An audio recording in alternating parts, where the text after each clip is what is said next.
I think, good morning, Helen. I think that would be the supervisors would be able to tell us if their teams are here.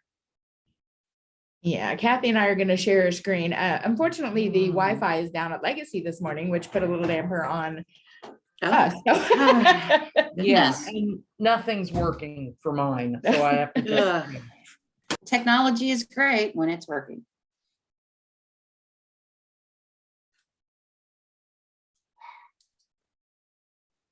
All right, well, we'll go ahead and get started.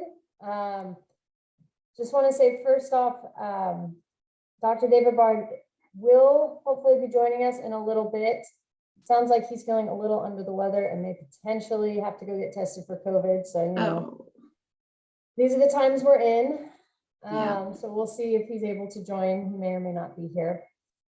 I want to start by introducing myself, and then we'll give opportunities for people to go around and introduce themselves, because I know I at least am new to most of you.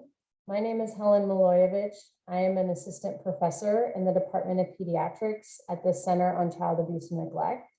And over the past about 2 years, I have been leading the evaluation work that's being conducted for the McVie home visiting program here in Oklahoma, as well as all of the CQI efforts for the state. I took over some of that responsibility from Dr. Bard as he's been transitioning to more administrative responsibilities. In terms of my background, I am a developmental psychologist by training. I got my PhD from UC Irvine in developmental psychology, and then spent 4 years at UNC Chapel Hill doing postdoctoral fellowship work, examining the impact of trauma, adversity, mostly child maltreatment, on children's emotions and how that impacts their long-term functioning, both physical and mental health. And like I said, I've been here about 2 years, and I'm really excited to have you all back with the CQI program. We've missed you over the 2 years that I've been here. And so we just wanted to have today be a reintroduction for some of you, and for many of you, I know this will be the first time learning about the CQI process. I'm going to start at the basics and walk all the way through from kind of where we've been to where we are now. It's a lot of information. I know it's a long training, so I will try to make it as engaging as possible, and we'll have some breaks. And at any time during the conversation, if something I'm saying is unclear or you want some elaboration, there are way too many acronyms and terms associated with CQI. So please do not feel like you can't interrupt and ask questions. And with that, maybe Connie and Susan, if you want to start with kind of some introductions, and I'd love to meet the team and know who I'm talking with today. Well, I'll go ahead and introduce myself, and then Susan, I'll let you lead the introductions for the rest of the group, okay? My name is Connie Frederick, and I'm the program manager for Children First for the state of Oklahoma. And I'm going to turn it over to you, Susan. I'm Susan Wegerzinski, and I'm the state nurse consultant for Children First. And I think maybe we'll start, do you want to start with Sally's team? Sally and her team? Okay, I'm Sally Dixon. I'm a nurse supervisor, and we're in Oklahoma City. And I've been doing CQI when C1 started it, before we started up the Learning Collaborative. Yeah, we've been doing it for a long time. Hi, I'm Julie Evans. I'm the new administrator at C1 in Oklahoma County. And I don't have my face up because when I use my laptop here in this office, the Wi-Fi cuts in and out and I have to keep starting over. So, but I have been at C1 almost 3 years. And when I was brand new, we did the CQI and all of this Learning Collaborative when I was brand new, and then COVID hit. But so it's like starting over. I was so new that when I did the first time, it was so confusing and I didn't really grasp it. I don't think so. I'm excited just to figure it all out, hopefully. Excellent. Thanks, Julie. Who wants to go next on the Oklahoma City? I think we'll do Christina. Oh, wait, Christina, you're Tulsa. Sorry. Susan, I'll go. This is Shannon. Yeah, there's Shannon. Okay, I need my cheat sheet. Shannon, I'm go. Shannon O'Shea. Okay, There we thanks, go. Shannon. I'm Shannon O'Shea. I've been with C1 for over 3 years. And this is my second CQI. The first one was with the father engagement. So that's me. Thanks, Shannon. Uh-huh. Elena, you're Tulsa too. Oh my God. It's just because you guys are in order. Let's stay in Oklahoma City. Sarah Richardson, your newest nurse home visitor. Hi, I'm Sarah. This is my second week with C1, so I'm excited to learn more about this. Welcome. Let's see, Amy. Hi, I'm Amy. I've been with C1 for about a year now. I think the end of February will be a year. And this is going to be my first CQI. Well, welcome, Amy. I think you're going to find it really, really useful and interesting, and you'll really get to see how we use data to better our program, basically. So welcome. Let's see, Angelina.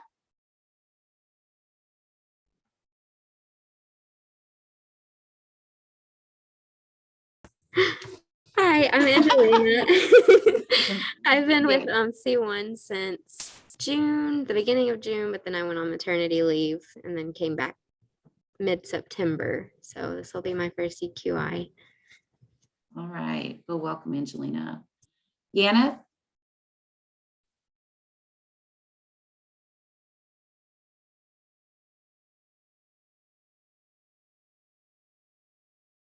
Oh, we can't hear you, but it doesn't look like you're on mute. That's weird.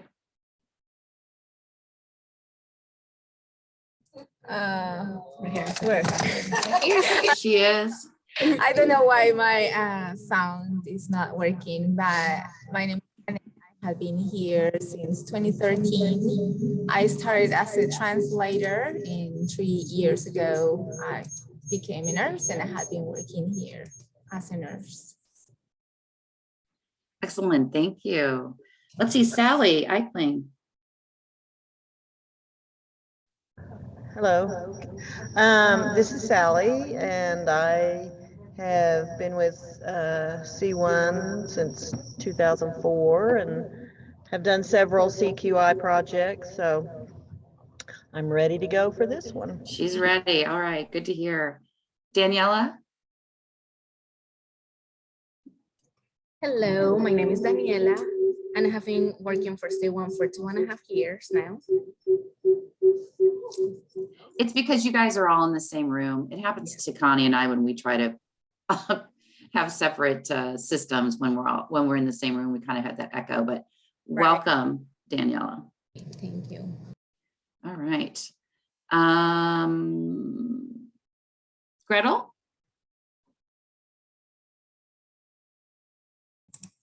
Hello, I'm Gretel, and I've been with C1. It'll be a year in March, and this is my first CQI. That's great. Thank you, Gretel. We've got Helen. We've got some folks who've been doing it for a while, and we've got quite a few new folks too. Alicia. Hi, my name's Alicia. I've been with C1 for let's see, February. It'll be a year. So this is all new stuff for us. All new stuff, yeah. Thank you and welcome, Alicia. Jennifer. Good morning. Good morning. I've been with C1 since last April, and I'm excited to see what this is about. It can be a little confusing, but I think definitely it's one of those situations where you kind of have to do it, right, to really truly understand it. So this is going to be a great training, but once you guys get into it and start doing it, I think it'll hopefully all come together for you. Ashley. Hi, I'm Ashley McDoulet, been with C1 about 2 years now. but this will be my first CQI project I participated in. All right, well, welcome. Let's see, is Brooks on the call? He and Priscilla have unit 2 right now. They're doing that. That's right. Okay, yeah, because I was gonna say I didn't see Priscilla either. Yeah. I think I got everybody in Oklahoma City. Did I miss anybody? Little. Yeah, Sarah. Gabriella? Did I miss Gabriella? Oh, Sarah. That's yes. Oh my God, Sarah. Oh yeah, no, I was like, I'm not even gonna let her talk. That's right. Yeah. Don't even say it. That's right. I don't have anything that interests me. Epic fail, Susan. I see, this is why I let you do it, because I would have totally messed up. Oh my God, I thought I had everybody. No, that's I'm so okay. sorry, I was being Sarah. sneaky over here. Yeah. So I've been with Children First for about 9.5 years. Right, so I forget one of the senior members, right? That's all right. So definitely not my first CQI project. Well, thank you, and we're going to appreciate all your experience for sure. So we appreciate that. Okay, now I think I got all of Oklahoma City. Do we want to go ahead and start? Kathy, do you want to start the Tulsa teams off? Kathy Sullivan, Children First manager here in Tulsa, been here longer than dirt. I love you, Kathy. We're looking forward to this CQI because it's something we do routinely Mhm. as far as our assessments and our data collection. I think it's going to be much more streamlined and easier than some of the previous projects. So looking forward to that. And I'm sitting right next to Davis, so I'm going to pass the Yeah. torch. Let's pass it to Dava. I'm Dava Kramer, one of the supervisors here in Tulsa. This is my coming up on my 4th year here, and I did 1.5 years in Creek. So no, this is not my first CQI project, but I am excited about this content. So Yay, thank you, Dava. Is Lindy on the call? I didn't think I saw her. No, I've given her permission to exit out. For those of you that Okay. don't know on the call, Lindy is retiring April 20th, and her last physical day in the office will be the end of February. So she Yeah. gets a pass. She gets a pass this time. See what you all can look forward to when you retire after, I don't know how many years. She's been there for, you get a pass on some things. You earned it. Let's see, is Leslie on the call? no, Leslie is actually on PTO. Okay, all right. How about Tanya? I think I saw Tanya McWilliams. There she is. Hi, I'm Tanya, and I'm coming up on almost 2 months at C1 Mm-hmm. All right. for CQI. And you're still here, Tanya, so I'm we still love that. here. Yeah, you still Yeah. come to work every day. We love it. And that now it's time for Christina. Hi, I'm Christina, Tulsa office, and I've been here since the beginning of 2000, so going on 2 years, and this will be my first CQI. Did you mean 2020 or 2000? 2020. What Yeah, did I I was say? like- Yeah, 2020. Okay. So sorry. No worries. I was like, wait, has she? I was thinking the same thing, Susan. I was like, 2000. Christina, 21 you were years, really no. flying under the radar if you've been here since The 2000. pandemic has worn you out, Christina. That's all. That's it is. right. You don't even know what 100%. year it is. You don't even know. It's hey, listen, it's gotten to the best of us, honestly. Okay, now it's time for Elena. Hello, I've been here since October, so not that long. I've been at the health department though for a little over 2 years. So this will be my first one. All right, cool. I think we're past the point of counting how many days old you are, and now we can actually go into months, right? Yes. Yeah. Love it. Michelle. Good morning, everybody. I'm Michelle Kunfield. I'm the other supervisor in Tulsa, and I've been with C1 for 14 years, and we did the original best practices with Dr. Yeah. Bard and all of that way back in the day. So Yep. And on the heels of that, Christy Elias, who also worked with Dr. Bard. Hi, I'm Christy. I've been here almost 23 years and glad to be back. And I have no idea how many CQIs I've done. Well, we're not asking for that number, so you're safe. Definitely more than one, right, Christy? And you know, this isn't just part of our health departments or part of, you know, public health in Oklahoma, but this is actually a model element of NFP, right? So just in case some of the newer folks don't realize that, you know, this is something that NFP asks us to do as well. So, Catherine, I cannot pronounce your last name. Can you pronounce your last name? I'll try. Yeah, so I'm Catherine, and I don't know why my video isn't starting. There you are. Oh, okay. I can't see myself on my. I'm Catherine and Lovu. I've been here about 20 years, and I'm familiar with CQIs. Glad to be here. Okay, wonderful. And I apologize for not being able to pronounce your last name very well, but people struggle with mine too. So that's fine. Maybe we're kindred spirits. And just because I have a last name that might be a little difficult to pronounce, everyone thinks I should be able to pronounce everybody else's, which that doesn't make any sense. So, but welcome, Catherine, and thank you for all your time with Children First. Renee McDonald. Hi, I'm Renee McDonald. Can you hear me? We can. Okay, and I've been here since, as my kids would say, the 1900s. So I started in 1999. So I've been here a long time and done CQI and all that. Yeah, that's great. Thank you so much, Renee. Caitlin, is Caitlin here?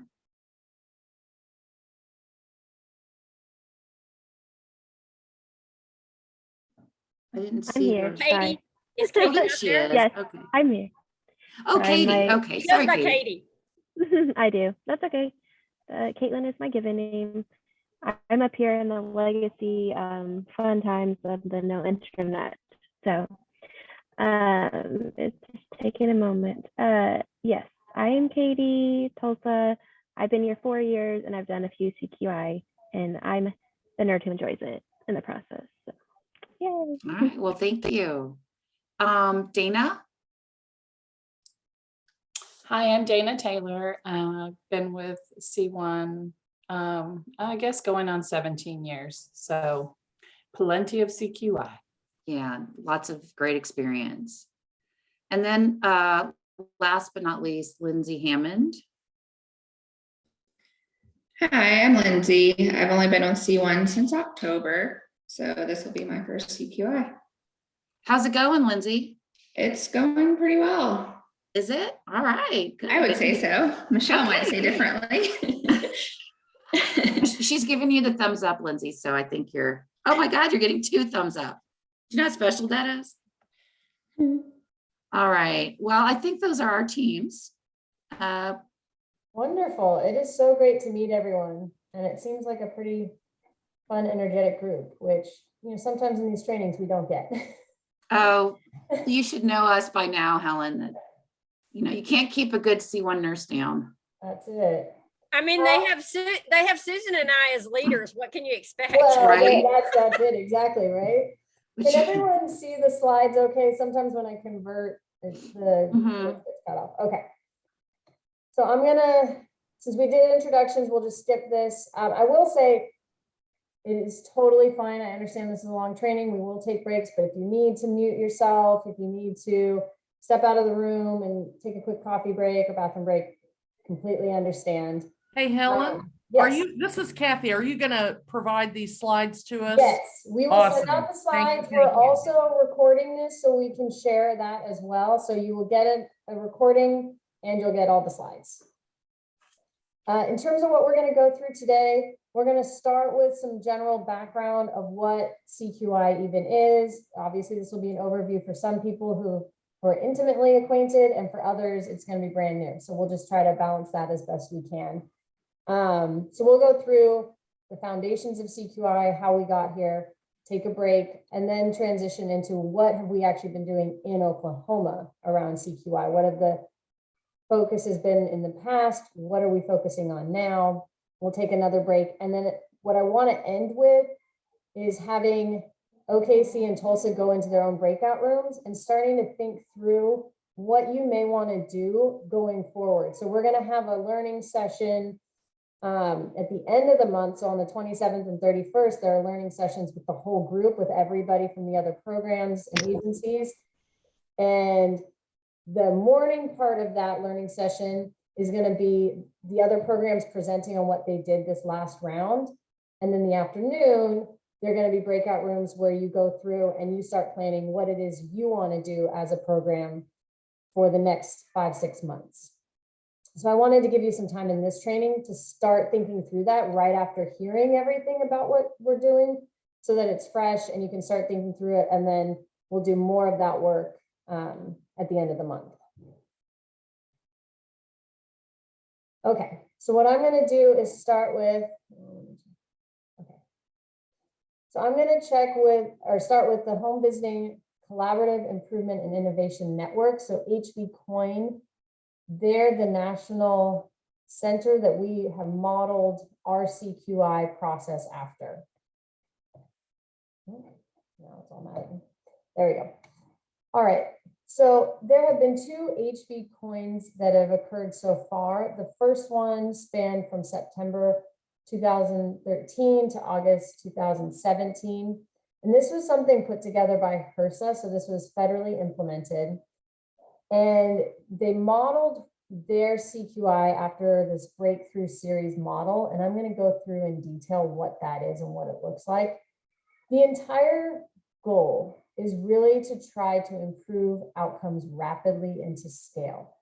The idea behind CQI and the way we do it here in Oklahoma and what HV Coin has put together is these are rapid changes. So we're trying to keep it very small and focusing on what are some small changes that we can make in a short time period. HV Coin actually does theirs even shorter than ours. They have rapid cycles that sometimes are even 30 days. Ours are longer. We found that that was just too rapid and it wasn't working for our programs. So ours are about 5 to 6 months long, but these are small changes that you're making to your existing programming that try to improve a certain outcome and change that outcome in a quick period of time and to scale. So you start off small and then you try to build it and span it out. So sometimes, for example, you start with certain families in your home visiting program and you're just targeting a select group. If that goes well, then you expand out to more families and then try to make sure that every family is receiving these benefits. That was how Coin started. And then for the Coin 2.0, from September 2017 to, it's actually still ongoing to August 2022, they've had 3 different cohorts focus on specific outcomes that they're trying to improve. And as you can see, one of the main ones that's carried over across all cohorts is maternal depression. So they're trying to improve their screening for maternal depression, referrals when mothers are identified as having depression, and trying to make sure that those numbers improve over time so that mothers are experiencing less depression over time. And for each cohort, they had additional outcomes that they were focusing on. One of them focused on developmental promotion, which is actually what we're focusing on now. And I'll tell you more about that later today. And then some of the other cohorts focus on breastfeeding and intimate partner violence. So the idea is they take these rapid projects and they try to target very specific outcomes and improve those outcomes and just those outcomes during that time period.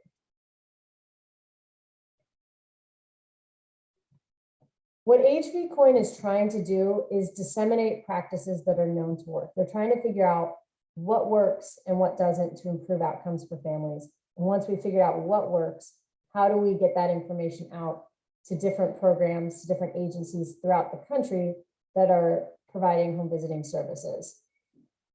It's innovative, so they're coming up with new ways of addressing these issues. For example, we've had a lot of focus in the past couple of years on father engagement, and we've done a lot of innovation around how do we get fathers to participate in home visiting? How do we get them to participate in child rearing activities?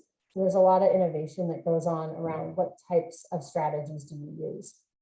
And again, most of this is focusing on really trying to achieve results faster. How can we make these changes quickly and in real time? And they demonstrate effectiveness of home visiting in large scale implementation. So for HV Coin, like I said, this is a federal initiative. They're looking across multiple states to see how home visiting can be improved and how can we scale it out so that we're seeing improvement across thousands and tens of thousands, hundreds of thousands of families in a given year. They are also working on building the leaders of quality improvement and focusing on sustainability. So how can we over time sustain all these efforts and not just have them be these short cycles that wax and wane and then we've moved on to something else? Really, can we sustain the improvements that we've made over time? Okay, this is the Breakthrough Series framework, and I'm going to go through this point by point because it is an overwhelming visual. We're going to start with the beginning, which is enrolling participants, figuring out which participants you want to target for your CQI efforts. And I'm going to use an example. So for HB Coin, one project that they did, they enrolled participants from 12 different states and tribes throughout the country. And they had 33 local implementing agencies using 6 different evidence-based models. Here in Oklahoma, we have 13 local implementing agencies that we work with for CQI. And we have 3 different evidence-based models. So in Oklahoma, we have obviously C1, and then we have Parents as Teachers, and we have Safe Care. HV Coin expanded out. They had other programs, including Healthy Families America and Early Head Start, a few others. And they had 39 quality improvement teams that were focusing on this work. And the outcomes that they were looking at were developmental surveillance and screening, alleviating maternal depression, breastfeeding initiation and duration, and family engagement. So they identified families from all of these different local implementing agencies, and the quality improvement teams targeted these families for their improvement efforts. Then after figuring out who they wanted to target, they did some pre-work. And what that looks like, and these are all terms you're going to hear a lot, and I'm going to walk through some of them in additional detail because they're pieces that we use a lot. So they put together a charter. This is really kind of identifying what is it we're trying to accomplish, what are our goals for this CQI effort. They call it a playbook, basically. And then we don't actually do much of that for Oklahoma. We kind of go straight to the key drivers diagram, and you're going to see a bunch of those today. So I will walk through those in detail, but the key drivers diagram is taking the goal of CQI and drilling down into how do we actually create change. So it starts with an aim. What is our overarching aim? What is it that we're trying to do? And then it comes up with different steps. So if our aim is to improve maternal depression, there might be multiple ways that we can do that, and it targets specific ways. And then it comes up with different change ideas, which is how do we actually implement change for these families? There are also change packages and measurement systems. I'm going to spend less time on that because we don't really use that terminology as much, and we're not as focused on those pieces. And the measurement, that's done by our team. We have a whole team of analysts, and I'll talk to you more about how that works later on today. After you do that pre-work, so after you put together key drivers diagram, after you think through what it is you're trying to change, how you might create change, then we have these sections that are highlighted here. Learning sessions, that's what LS stands for, is learning session. And AP, which is action period or action phase. I've seen it both ways. And as you can see, the way that it's usually done is over the way we do it, 18-month period. You're going to have 3 learning sessions and 3 action periods. We focus our CQI topics. So when we have a learning collaborative, it is 18 months long, and you will have 3 different cycles that you go through. Right now, we are just finishing up our first action phase of developmental monitoring and promotion. We're having our second learning session on the topic this month. After we have the learning session, we will move into the second action period, where you will be doing a new PDSA project. And then we'll, after 6 months, have another learning session and then 1 final action period. So that's the cycle, and that's how it goes over time. Like I said, it spans 18 months. Once that 18-month period is over, we start back over here at enrolling participants in pre-work, and we have a different topic, and we go through the whole thing again.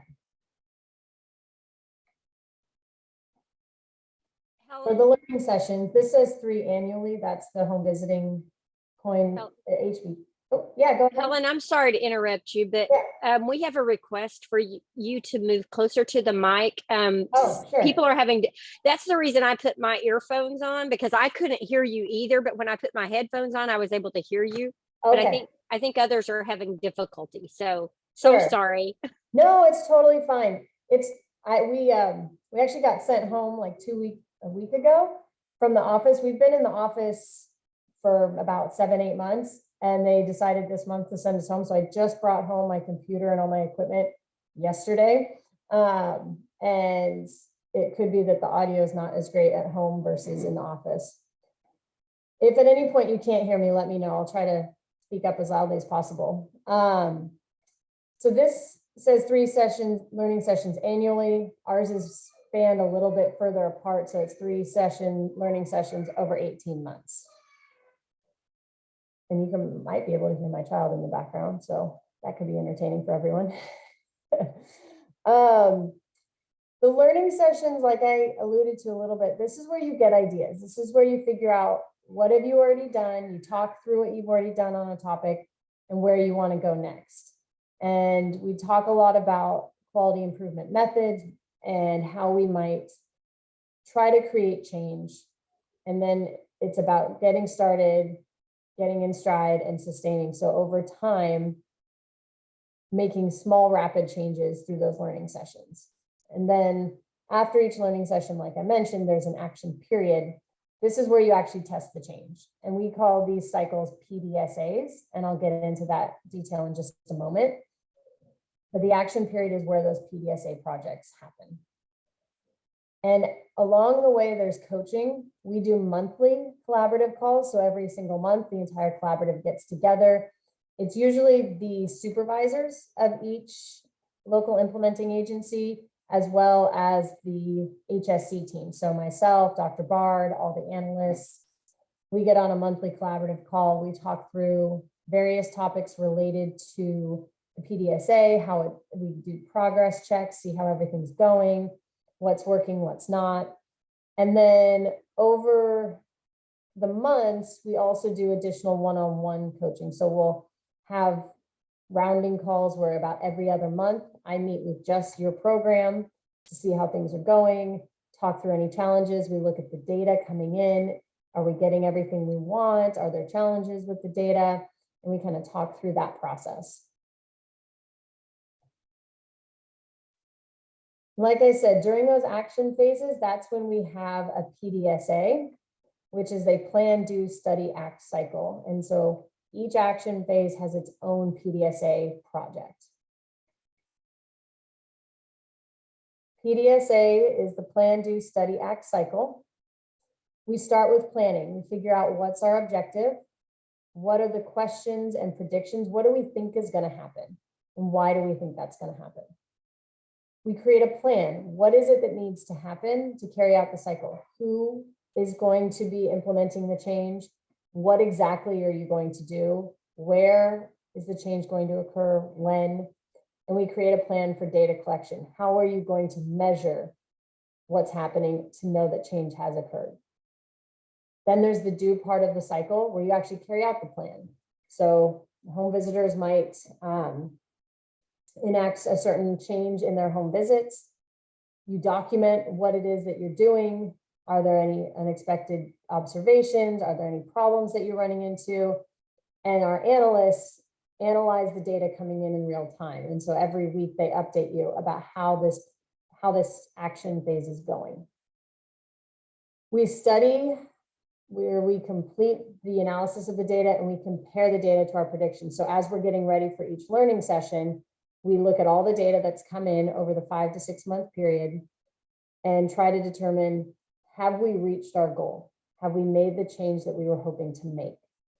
And we compare what we find to what we predicted would happen. And then we summarize what was learned. So what worked well, what didn't, what was surprising, what kind of best practices have we learned, And then we get to act, where we say, what changes are to be made? What do we want to do next cycle? Did this work? Do we feel good about this? Is this some kind of change that we want to do moving forward? Do we want to modify what we did to some extent? Or do we say this really didn't work? It wasn't what we wanted. We're going to abandon this idea and we're going to move forward with something else. And I'm going to give you some concrete examples of what this looks like, because I know that it's hard in the abstract to kind of follow what happens step by step. So I'll show you some examples as we go forward. When we're creating these PDSAs, what we want to think about,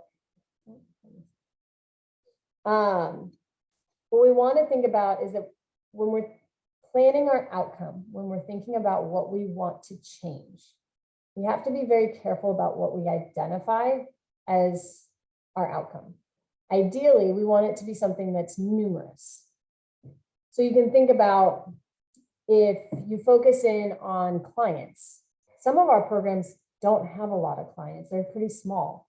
So when you just focus on number of clients, that's a pretty small number that's harder to change versus number of visits.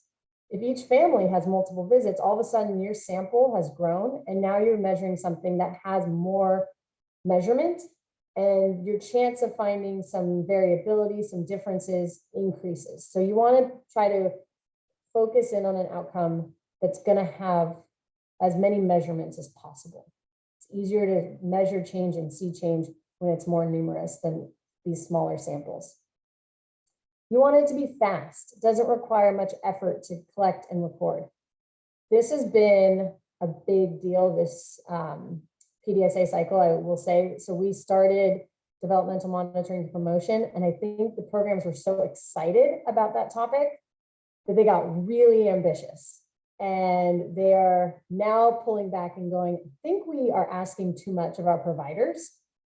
And the providers are having to collect too much data in the actual home visit, and that's overwhelming them. So you can think about, well, is it something, can you focus on something that's already being collected? Is there something in ETO that you're collecting during your visits that you could track to create change? Versus we're going to have each home visitor every single visit do a 20-minute in-depth questionnaire with the families. That's a lot harder to do. So it's trying to figure out the right level of responsibility and workload. And so we talk a lot about that as we make our plans. We also want it to be fresh. So thinking about what's happening in the moment that's relevant for your program. If you want to look at what's happening with canceled visits, for example, versus 3-month retention. So canceled visits, it's right now. You can look at it in the measurement of days, weeks, months. It's something that is current versus a 3-month retention. Well, whatever happened 3 months ago may not be relevant to what's happening right now in your program. So sometimes it helps to just focus in on what the current environment looks like in your program. I would say, especially now, with all the changes that are happening with COVID, you start something and then all of a sudden you switch and the environment's totally different. You know, we have programs that went fully back into the home and now all of a sudden they're having to backtrack and they're doing hybrid visits, and it's constantly evolving. So thinking through what is relevant for what's happening right now in your program and what is not going to be disrupted if there are some changes in your delivery of home visits, for example. And we also want it to be frequent.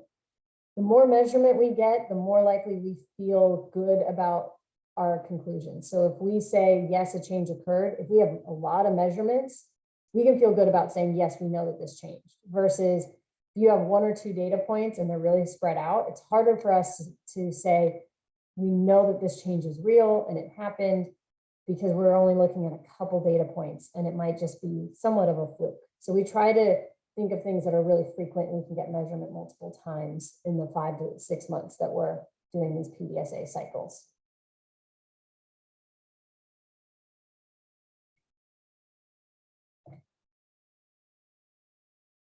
All right, the first thing we do when we're coming up with our PDSAs is coming up with what we call our SMART aim. It's our aim statement.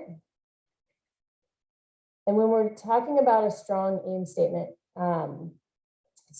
we call them SMART aims. So they are supposed to be specific, measurable, achievable, realistic, and time bound. So we want to know, what will we improve, for whom, how much, and by when. So any SMART aim that we make, we try to make sure that all those elements are in them. So when we talk about, we want to improve developmental screening for all home visiting clients by 15% by October 2022. That SMART aim includes all the elements. It tells us, what are we improving? Who are we focusing on? How much change are we looking for? And when are we trying to find this change by? That makes a strong statement that is very measurable and is time bound, and we can make sure that we can measure it and know that we've created that change or that we haven't. Here's an example from the Family Engagement Collaborative that was done by HB Coin, and I'll also show you some things that we've done here in Oklahoma, but this is at the national level first. They had a SMART aim for family engagement of at least 85% of families will receive expected home visits. Right off the bat, I don't love this SMART aim, admittedly, because it doesn't actually reach all the elements. For example, it doesn't have a time frame on it, right? It just says 85% will by when. But we'll leave that be. And their goal is that 85% of all families will receive their expected home visits. This is the key drivers diagram that I was talking about. And it always starts with the SMART aim. Here in Oklahoma, the HSC team creates the key drivers diagram. So this is not something that you're expected to create. This is something that usually Dr. Bard and I create at the start of each learning collaborative. So we had one for family engagement, we had one for father engagement, and now we have a new one for developmental monitoring and promotion. And you'll see some of those today. Helen? Yeah. Just for clarification, for those who are new, HSC is Health Science Center. Oh, yeah, good point. Okay, just throwing that out there. Yes, so our research team creates the key drivers diagram. This is not something that we expect anybody at the home visiting programs to create. And this is really, it's a guide, it's to give you ideas. We want your PDSA projects to be driven by you. We want you to pick what you care about, what you want to change. And we're really providing suggestions for ways to think about different changes that you can make. So what you'll see, and this is pretty common in the terminology, after the SMART aim, there's a primary driver. The primary drivers are basically the main focus of change that could drive differences over time. So when you think about trying to get families to participate in home visits, there are a number of ways that you could do that. One is to focus on having a competent and skilled workforce that helps support enrollment and retention. So focusing in on the providers themselves. Another way you could do this is to make sure that you have a comprehensive data tracking system. You know the home visits are happening, but you're not tracking them.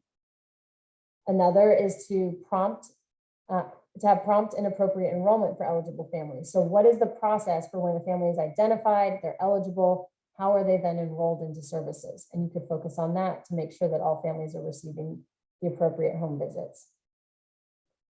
Another driver could be intense early engagement. So you're going to really focus in on those first 3 months and make sure that you're doing everything you can to get families referred and enrolled in services, and then keep them engaged over that first 3-month period so that they receive their expected home visits. And then finally, you can focus on the families, how to get them actively involved in the home visiting program.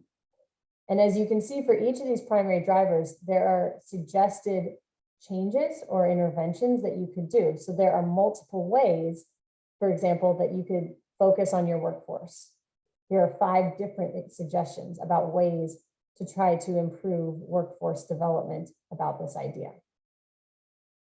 So really, it's kind of putting together, here's our goal, here are a few ways that you could do it, different aspects of the home visiting experience that you could focus in on, and then here are different suggestions. And you do not, for our PDSA purposes, you don't have to pick a change idea that's coming off of this diagram, these are suggestions that we put together.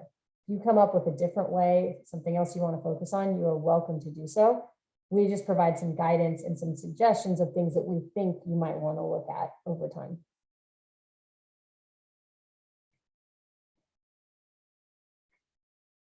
In case we haven't gone through enough terms, I'm going to throw a few more at you.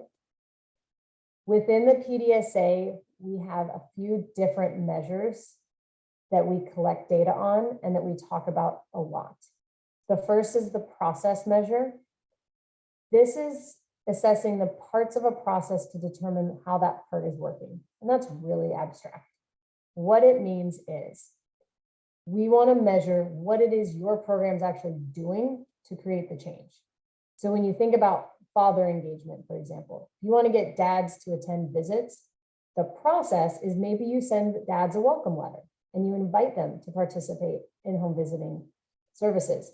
That letter, you mailing that letter is your process. So we would measure how many families received letters inviting dads to participate. That's your process. That's what you're doing to try to create the change. The outcome is the thing you're trying to change. So it's looking at the end result of the process. For that same example, you might count how many fathers attend home visits over that 5 to 6 month period to see, as families are receiving more letters, are they more likely to participate in home visits? Are dads attending when they receive those letters? We also in Oklahoma, one thing that we've added is to measure disruptors. And that was based on feedback from some of the people at C1, from PAT, from Safe Care, from early days, saying we also need to look at what might stop the process from working. What might disrupt this process and make it so that even though we did the thing we said we were going to do, we didn't see the change we wanted. And so we identify early on in the process what we think might go wrong. And we measure that as well to see, is that, if we don't see the change that we hope to see, is it because of this other thing? So with father engagement, for example, we measured, a lot of programs measured how many fathers were even available. And some programs, they only had 40% of the families with an identified father figure. So that was a challenge that they ran into, is it's hard to get fathers to participate if there aren't fathers connected to these families. So that was a disruptor that sometimes was measured. So when at your learning session at the end of the month, when you're thinking about your new PDSA project, you will be working with your analyst to figure out what your process is, what your outcome is, and what your disruptors might be. And you label them and you figure out how you're going to measure them over the 5 to 6 month period. And that's a big part of what we do in that planning part, is figuring out those 3 measures. Any questions about any of the content that I've gone over so far? I want to pause and give people a chance to ask questions. Okay, if you do, please feel free to either write in chat or just interrupt me mid-sentence. It's totally fine. In addition to creating a written plan, we also try to create a visual plan. Some people work really well with the written plan where it's step-by-step, here's what you're going to do. And other people really like the visual of what's called a change theory diagram. And the change theory diagram is just a visual depiction of what you're doing for your PDSA. What it does is it starts with the change idea. So here's the thing you're trying to change. And then you add in your process measure. So let's say for your change idea, you're trying to get more fathers to participate in home visiting. Your process is, maybe you send a welcome letter to the fathers. Then you have father-related material discussed at the home visits. You might have multiple process measures. Sometimes you'll have 3, maybe 2. And then you end with this primary driver. So it's, for this primary driver, maybe it's getting fathers more actively involved in the home visit itself, getting fathers to participate in those home visits. And you might have disruptors. So it might be that you can't even distribute the welcome letter because there's no father figure identified. So that interrupts this process right here. Maybe there's a disruptor later on where you gave them the material, there's a father figure, but they didn't read the material. And so they didn't participate. So there might be multiple places in the process where something gets disrupted. And that's what this is supposed to be depicting is if you look at it in a linear time continuum, basically, from when you start your PDSA to the end, where might there be some disruption in the process? And that's what this change theory diagram is depicting is everything you're going to do, what your goals are, and what may go wrong. Hey, Helen. Mm-hmm. This is Dava. I just wanted to ask a quick question. Yeah. So I see here that the primary drivers at the end, but your change idea is first. Yes. Are just in looking at it, the primary driver and the change idea have some equivalency, or why do we put the primary driver last? Yeah, so let me go back here, and it sometimes helps to look at it. So if you think of the change idea is the thing you're actually going to do to obtain your primary driver. So that's why the change idea comes first and the primary driver comes last. So if you go, we're going to support to develop interpersonal relationships and adult attachment. And by doing that, we're going to lead to competent and skilled workforce. So it's actually the thing that's going to lead to your primary driver. And that's why that order exists. Does that help? Okay. Do not worry about this. I know this looks incredibly overwhelming. This is just to say we measure everything, essentially. We have for every single program, so in this case for OKC C1, for Tulsa C1, you're going to have an analyst, and actually you will have the same analyst. Her name is Lisa Deshay. She's absolutely fabulous. You'll get to meet her at the learning session. She is going to measure everything that you're interested in, and she's going to create hopefully slightly prettier versions of figures and tables and graphs to show, are you creating the change you want to make? What's your outcome look like? What's your process measure? And what are your disruptors? So we track that from our team, and then we distribute that to you every single week. So every week you get a check-in to see how is your PDSA going.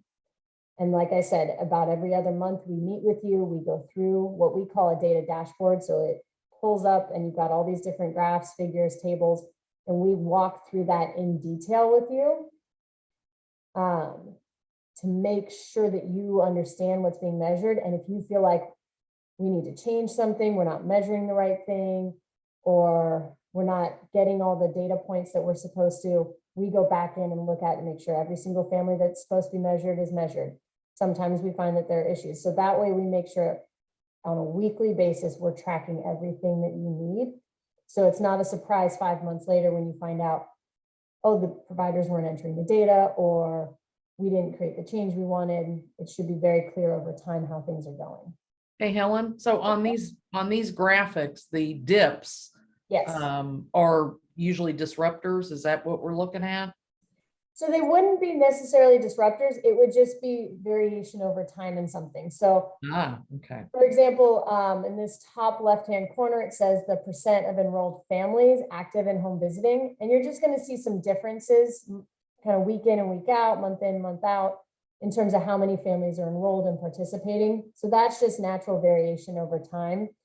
And the way that we do our data dashboards is we'll have usually a visual depiction of your outcome measure. So you'll see right now, developmental monitoring and promotion, a lot of families or a lot of programs are focused on, can we get families to do more positive parenting behaviors with their kids? For example, can we get parents to read more to their children?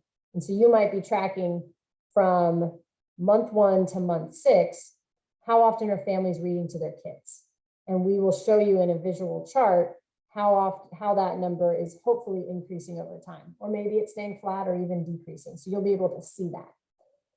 And we'll also have one for your process measure. So if you're trying to track, we're going to provide all these materials about reading to your child, why it's important, why you should do it.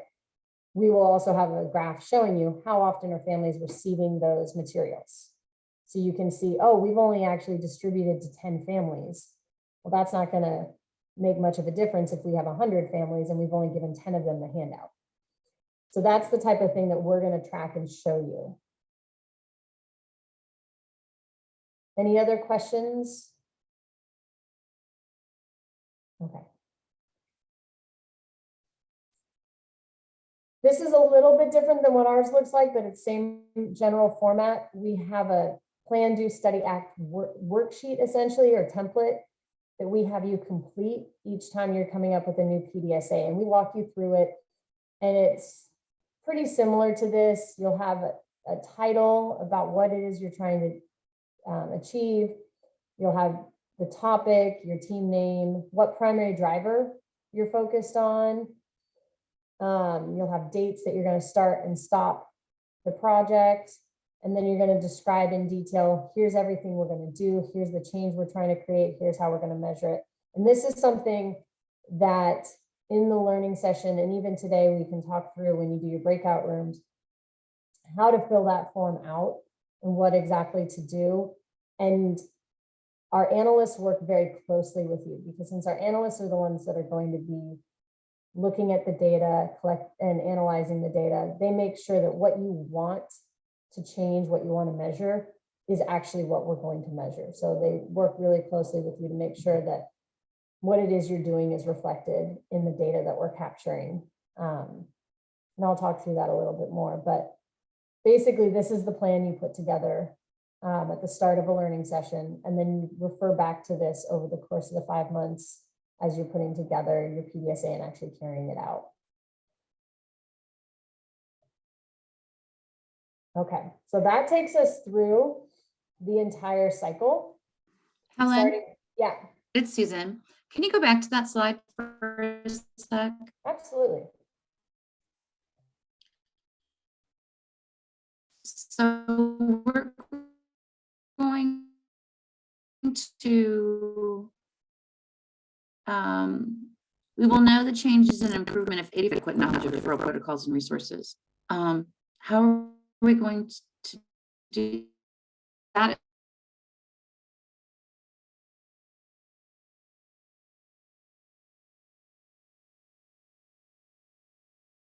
Just the first page, it actually goes on to a second page Okay. where you describe how you're going to do those things. That's a great question. Yeah, we have you put together basically a step-by-step recipe. Is how we describe it. This is the change we want to create. To do that, we're first going to create a welcome packet. Then we're going to distribute it. Then we're going to check in with families to make sure they received it. Then we're going to, and then so it'll take you step by step through what you're going to do to make sure that that change actually can happen. Yeah, and I don't know about everybody else, but I feel like sometimes that's the hardest part to determine or to create, is how you're going to measure it. And I don't know if you agree with that or not, Helen, but I think it's really hard. And I think what happens a lot is that the process and the outcome get confused quite frequently. And what we've been trying to do is have more overlap between our team and your team. Make sure that before you actually start your PDSA, we've thought through those potential issues. What happens from a logistical standpoint is once you come up with your PDSA plan and you say, this is what we want to do, I sit down with you and your analyst and say, okay, what's the process measure? How are we measuring it? What's the outcome measure? How are we measuring it? And what's the disruptor? How are we measuring it? And then what we do is we create a series of data points that need to be in ETO so that you can do that. And we identify, well, what's already being obtained in ETO? So we don't need to create new fields. And anything that's not in ETO that you need added, we have OSDH create a PDSA touch point in ETO that is just for your program. And it will have questions that are just relevant to your PDSA that your home visitors fill out. And it depends on how often they need to fill it out. So sometimes certain programs, they say, this is something we want to track every single visit. So the providers go in every single visit, after every single visit to that ETO touch point, and they answer those questions. Okay. Other programs say once a month we need this information, or once every other month. But that's something that's created to make sure we are actually measuring and we're collecting the data we need for that plan. And we go through that with a pretty fine-tooth comb before you even get started. to make sure, because I think sometimes what you think you're doing and what we think we're measuring doesn't line up. Sure. And that's something that's changed, I think, a lot. It's been slightly helpful, I think. When I came in and was so new to this, I realized that there were a lot of places where I didn't understand what was happening. And so I realized, well, if I don't understand it, then I guarantee the home visitors don't understand it, because if I'm supposed to be leading the thing, that's going to be a problem. Right. So, as a result of doing that, we kind of fine-tuned, I think, what we're doing a little bit and trying to make it even more clear and concise so that we know going into a project that we're going to measure what you need. And we do, I think, a lot more crosstalk than maybe we were able to do before, because I just kind of need that for myself too. I'm a very concrete thinker. I need step by step, and I need everything to be laid out clearly to make sure that we're doing what we're supposed to be. So great. There'll be a lot of back and forth to make sure that it's clear to everybody. That's great. And I put in chat, what tremendous support for Oklahoma City and Tulsa. Well, in the wilderness before you all appeared, they were, you know, kind of on their own. I mean, with help from, you know, from central office, but to have this level of support and expertise is so impressive. Well, we love it. I mean, I think David and I both really nerd out about it. So it's been fun for us. And it is really meaningful for us as well, because a lot of times as researchers, we kind of get stuck in an ivory tower. We go, is anything that we're doing actually making any kind of difference? So it's really fun for us to see the change over time and have it be these rapid changes where we go, okay, this is actually making a difference and improving the lives of families, which is what we're all trying to do. Exactly. Well, thank you, Helen, Absolutely. and your team. Yeah, absolutely. Okay, we're gonna break in just a minute. I'm gonna finish up with just some limitations and strengths of CQI. By definition, these are summaries. The whole story can't be told. Obviously, there is so much going on in home visiting. I would say even more so right now, that even though we do our best to measure what's happening, there are always going to be things we didn't account for. There are always going to be challenges that are unforeseen. There are going to be changes. So we're going to do our best to give you a summary of here's what we saw. It's not going to tell every single detail in the whole story of what's happening in home visiting. We just can't do that with this type of project. But it is very efficient. We try to, as much as possible, exploit existing information to help you inform your practice. A lot of it stuff you're already doing, data you're already collecting. And we try to say, well, what do we already collect? What do we already know? And how can we use that to improve and enhance what you're already doing? You're doing amazing, fantastic work with these families. How can we make it even better?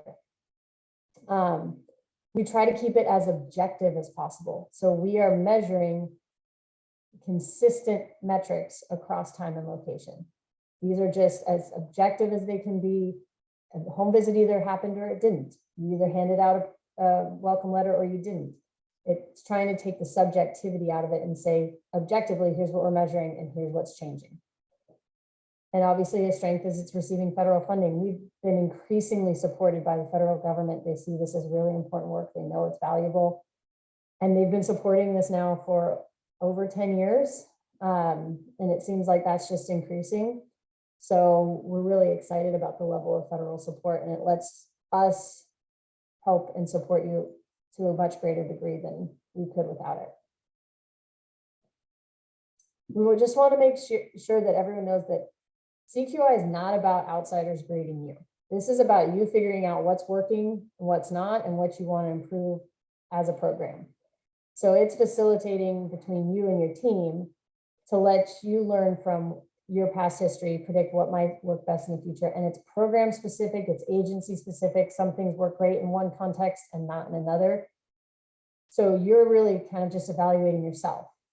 And that's really what we want to focus on, is you thinking through, here's some things that our agency might be struggling with, or here's something we do really well and we want to enhance it even more. It's very specific to you.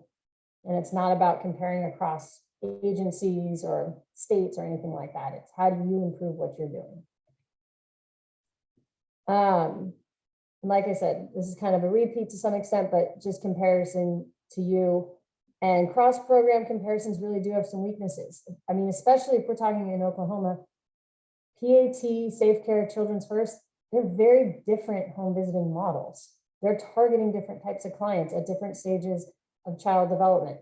There are geographic differences between OKC and Tulsa. There are priority differences. There are baseline cultural differences. So we try to learn from each other and take what we've learned from each other to enhance what we're doing. But it's not about comparing across programs or trying to say, you know, this is working here, why isn't it working there? It's more about just learning and taking into consideration the individual dynamics of each agency and location. Okay, I'm going to break here. What we'll do is we'll take a 15-minute break.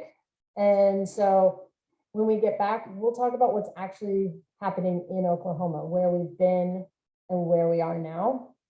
Before we break, any remaining questions about kind of that broad overview of CQI and how we run the process?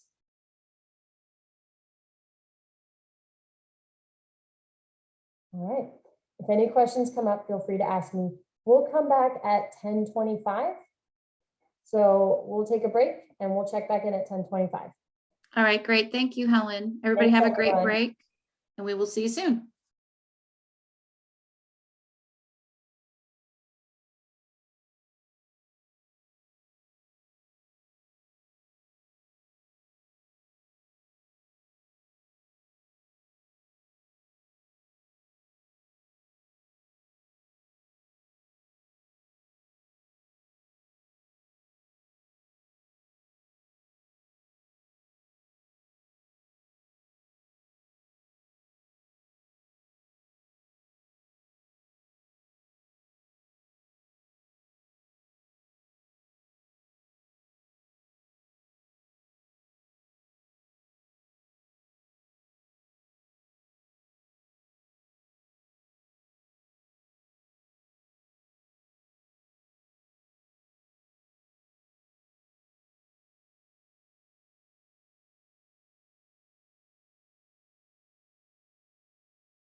Okay, hopefully everyone is back and got a chance to have a quick break. We're going to switch gears a little bit. Let me pull up the slideshow. Okay. What I'd like to do now is review family engagement, what was done in Oklahoma, and what we're going to do is basically walk through family engagement, learning collaborative, the father engagement learning collaborative, and where we are now with the developmental monitoring and promotion learning collaborative. This is the key drivers diagram that was used for Oklahoma's family engagement. It's pretty similar to what was used for the HB coin. So these pieces right here are all pretty much the same as what I showed you this morning. As you can see though, on this right-hand side, there were some additions that the Health Sciences Center made in addition to KU. So for this learning collaborative, we also partnered with Kansas University to do some additional work around a program called Lemonade for Life, which some of you who have been around C1 for a while will remember. This was that adverse childhood experiences curriculum that many programs use to try to improve family engagement. The thought process was, we have all these families, a lot of whom have some level of trauma and adversity exposure in the past. And if we don't deal with that, if we don't talk about it, if we don't help them work through that, they may not get as much out of home visiting, and they may not see the value in home visiting as much. Whereas if we help them through their adversity a little bit, if we talk about it, give them some tools, help them with resilience, that might help bond them a little bit more to their provider, maybe help them feel more engaged in home visiting, and they may actually stay in home visiting longer. So a lot of the work that was done during this family engagement learning collaborative was actually focused on Lemonade for Life. And I'm looking at the presentations that were done by each of the programs during this period of time. I know that both the C1 programs focused pretty heavily on Lemonade for Life and had some pretty great results in terms of trying to get families more engaged in this curriculum. So this is just some information from Lemonade for Life in terms of what was done and how that helped with family engagement. Some of the programs, including the C1 programs, created a suggested script for the provider, so how to talk to families about adverse childhood experiences. And there's a brain builders video. It talked about basically how your brain is impacted by adversity and trauma. And so a lot of times what the programs did was show that brain builder video to families at some point in their first few visits. And then there was content that was downloaded on home visitor cell phones or devices so that they could watch those brain builder videos. And it allowed for a natural introduction of adverse child experiences, talking about stress and toxic stress, how trauma affects parenting. In Oklahoma, it's particularly relevant. I mean, it's relevant everywhere. Obviously, trauma impacts parenting and functioning. Oklahoma tends to have a higher level of adversity and trauma than many other states. And so it's even particularly helpful here to talk to families about what they've experienced and how that might be related to their parenting. So there were some YouTube videos and kind of ways to discuss these matters with parents. These were some of the process measures that programs did to improve outcomes. And the outcome that they were interested in was family retention. So are families staying in home visiting and for how long? And there was an ACEs toolkit. So they had paper and laminated copies. Again, these were kind of the materials used and the process measures used to improve family engagement. And when we look, so this was before the Learning Collaborative. And if you look at the 4 models, so we have Healthy Families America, Nurse Family Partnership, C1, PAT, and Safe Care, you can see that when families enroll, starting here, their retention, their ability to stay in the program decreases pretty rapidly over time. So by the time you get out to about day 300, so a year, only 25%-ish for some programs are still engaged in home visiting. It's a pretty rapid descent. And that was the piece that we were trying to change. Can we get families to stay in the services longer, stay engaged in home visiting longer? And how does that relate to talking to them about adversity?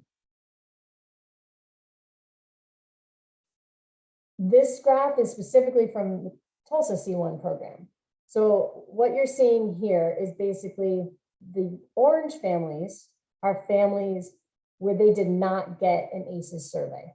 ACEs were not introduced to them. And what you see here in green are the families where they did get the ACEs survey and they did talk about adversity. And what you can see, the families that had that ACE survey that talked about ACEs, 100% of families were still engaged in services 2 months later. That's not true for the families that didn't get the ACE survey. They had lower retention over 2 months, especially if their kids were younger. So at younger ages, if they weren't talking about adversity, they were more likely to drop out of the program by 2 months. Some of them as low as like 75% of families, so 25% of families dropped even 2 months in. But if they talked about ACEs, they all stayed in the entire, at least that 2 month period. So pretty striking findings about just having a conversation, just seeing that ACEs survey and how it was related to retention even over a 2-month period. OKC C1, pretty much the same findings. There's kind of a random one-off. This is probably just a function of how many families had kid at that age range. There probably just wasn't a large sample, and so it was impacted by 1 or 2 families. But in general, the pattern is the same. You're seeing heavy engagement and retention for families that got the ACEs survey, less so for families who aren't talking about ACEs. So that was a really good example of taking a process and a focus, measuring it, and seeing this outcome. If we talk to families about ACEs, if we give them this survey, are we seeing differences in retention over time? And the answer for both programs was resoundingly yes. It is helping their retention to talk to them about ACEs. They are more likely to stay engaged if we talk to them about it.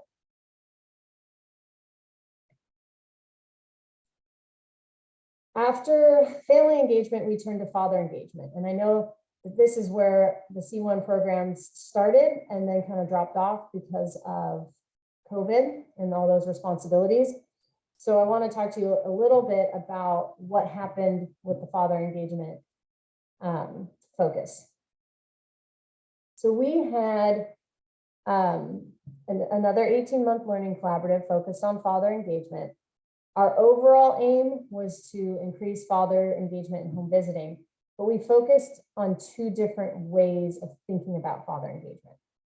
One was to increase father engagement in home visiting, in the actual visit. So you can see for this primary driver, that was one of them.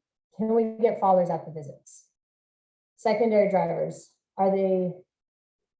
one was just more dads at visits. The other one was, can we tailor the services to actually be more useful to dad? So the actual content we're delivering in home visiting, can it be more father related? And can we recruit more fathers as primary caregivers? Traditionally, about 95 at least % of primary caregivers in home visiting are mothers. For certain programs, it's even higher. C1, it tends to be quite high.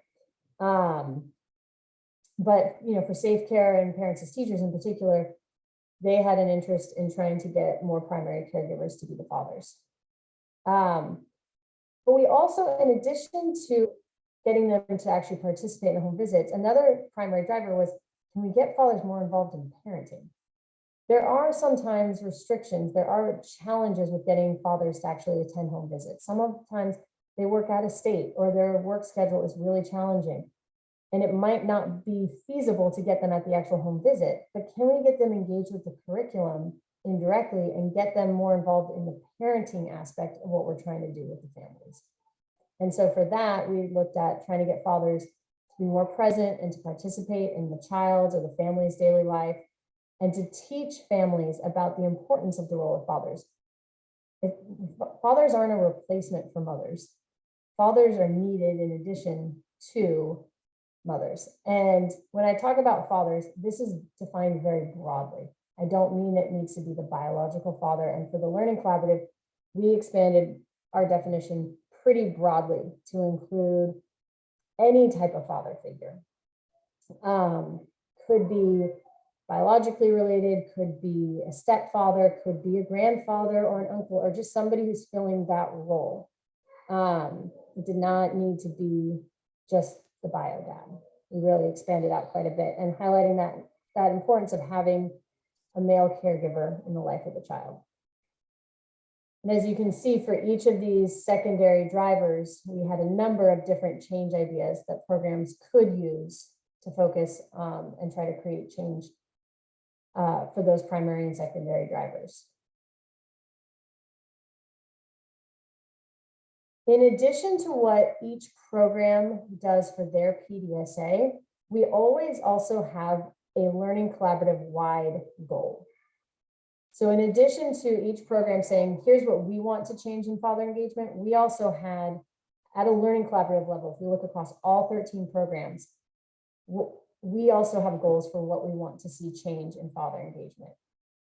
And to measure that, what we did for the Father Engagement Learning Collaborative is we had a brief questionnaire that we had all programs fill out every couple of months. So I think it was every 2 months, all programs where there was an identified father figure, the family was asked these set of questions. And again, we made it very clear that we are defining father figure broadly.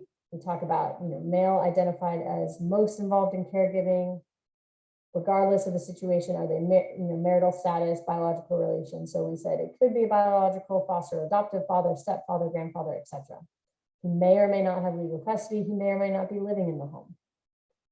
And then we asked, when the father figure is available during his free time while not at work, how often does the father figure spend time with the child, change the child's diaper, help with bathroom activities, help with mealtime activities, use your desired discipline practice, provide comfort to the child, care for the child by himself without help or supervision, and help the child learn new things. And this was asked of the mother. So the mother could say the father figure never does this, rarely does it, sometimes, often, or always. And again, this was asked of every single family who had an identified father figure across the whole Learning Collaborative. What this means logistically is, in addition to those PDSA touch points that I was describing in ETO, there's also a Learning Collaborative touch point that is created for each Learning Collaborative. So there was a Father Engagement Learning Collaborative touch point where programs would go in every 2 months and they'd have these questions completed. We now have a new Learning Collaborative touch point for the developmental monitoring and promotion, where we have another set of questions that are being asked specifically about developmental promotion. And I'll talk a little bit about that in a bit. Our SMART aim as a collaborative was that collective participation in a Father Engagement Learning Collaborative will significantly increase average father involvement ratings based on that core measure I just showed you among all clients with an identified father figure by June 2021. So we wanted to see, if we look on average, is the level of father engagement increasing over time by June 2021?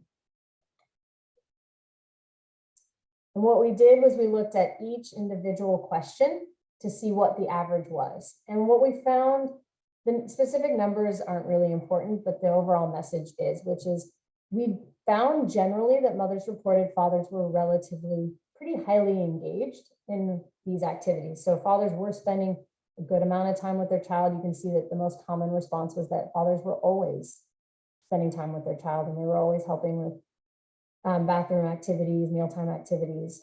And that was true across all of them. There was still a certain level of variance. I mean, you do still see families where mothers are indicating this never happens, this rarely happens, or this only sometimes happens. So it wasn't that we were seeing so much involvement that there was no room for improvement, but we were pleasantly surprised that mothers at least felt that the fathers were engaged pretty highly in their child's life. Because we were interested in change over time, we looked to see, if you look at the baseline, kind of where they were when the Learning Collaborative started and where are they 2 months later, where are they 4 months later, across all the programs, we see this blue trend line. So this is averaging each of these programs together and basically saying, here's the level of engagement. And from a 2-month perspective, so if you look at the first measurement and 2 months later, we're seeing that father engagement is going up as they're participating in the Learning Collaborative. This is for PAT. If you look at this blue line at 4 months, it's gone up even higher. So by 4 months, fathers are even more engaged, according to these reports, across the entire Learning Collaborative. Safe Care had the same results, although more modest improvements, and that is in part due to the fact that their programs are smaller.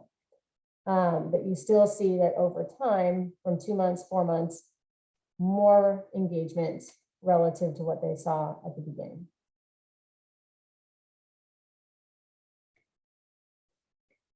I want to give you one example. This is from Creoaks. This is their change theory diagram. They were focused in on getting dads to read more to their child. So what they did was they had the PEs model reading and home visiting. So they actually sat down with a book and said, here's how you can read with your child. Because even though families somewhat intellectually know they're supposed to read to their child, some parents find it challenging to do so. And so they really sat down and said, you know, here are ways to engage your child. Sometimes parents would report it's really hard to get their child to sit still, or the child's not as engaged. And so they worked with the parents to kind of show them, and work with the father, show them how you can do this at home. And they had some disruptors that they noted early on. Father may not be available. There might be some literacy barriers. Then they spent some time where the PEs educated families on the benefits of quality time spent with the child. Why does it matter that the father figure is spending time with the child? You see additional disruptors here. They also had they shared a fact sheet, and they did a book share. So they gave a fact sheet about why it's helpful for dads to read to children. What does it do for the kids? And they also made sure to give the families books. If they did not have books, age appropriate books, they provided them to the families so that they had an opportunity to have the fathers read. And again, the goal was healthy father interactions and story time. So that was their change theory diagram. Here are some examples of the fact sheets that they provided. So they put together this whole worksheet around, or information sheet around, and they called it Dads Matter, was their PDSA. And they emphasized the reading time is bonding time, how it helps with early education readiness, some of the positive outcomes when dads engage with their kids, literacy stats that they thought the parents should know. And so they put this information together, and they also let them know, like, if you do not have books, we will provide books. Let us know. We don't want that to be a barrier. So all the families with an identified father figure received these handouts and had conversations with the PEs about father engagement and why reading is so important. And then they measured from the first time before they distributed materials, before they ever talked to families, how often were fathers reading to their children? And on average, it was about 2.4 times a week. So 2 days a week, fathers were reporting reading to their kids. After the materials were distributed, after they talked to families, fathers were reporting that they were reading 5 times a week to their kids. That is a 108% increase. They were aiming for a 10% increase, and they got 108.